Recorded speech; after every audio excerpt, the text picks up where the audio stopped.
shir jaraa'id oo isugu yimaadeen guddiga amniga dowlad goboleedka Jubbaland ayaa waxa ay ka soo saareen awaamiir dhinaca amniga oo ku saabsan inta lagu guda jiro arrimaha doorashooyinka.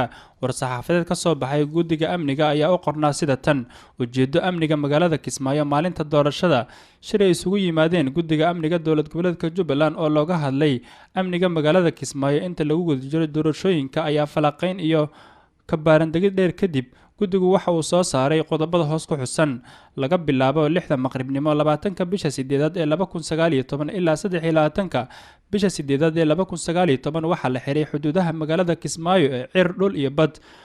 waxaa heegan la geliyay dhammaan qaybaha kala duwan ee ciidamada dowlad goboleedka Jubbaland iyo kuwa xoogga dalka kuwada ka howlgala magaalada Kismaayo iyo nawaaxigeeda, iyadoo la fulinayo heshiiskii ay wada qaateen guddiga amniga dowlad goboleedka Jubbaland iyo hoggaanka Amison ee ku aadanaa sugidda amniga xilliga doorashooyinka.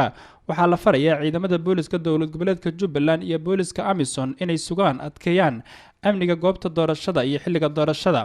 waxaa la joojiyay dhaqdhaqaaq kasta oo ciidan maalinta doorashada oo ku aadan 22ka bisha 8 ee 2019 wixii aan ahayn booliska dowlad goboleedka Jubbaland iyo booliska Amison.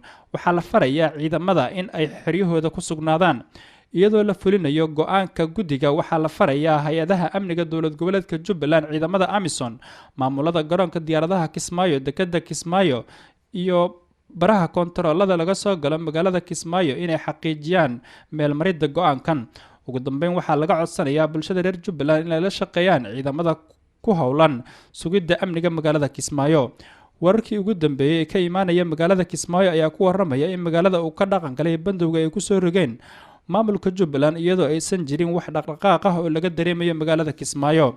dhinaca kale, madaxweynaha maamulka Jubbaland ahna musharax u taagan xilka madaxweynaha Jubbaland ayaa xalay kulan la qaatay xildhibaanada ka tirsan baarlamaanka labaad ee dowlad goboleedka Jubbaland isagoo ka codsaday xildhibaanada inay taageeraan si uu mar kale ugu guuleysto doorashada maalinta berri ah ka dhacaysa magaalada Kismaayo ee xarunta ku meel gaarka ee Jubbaland.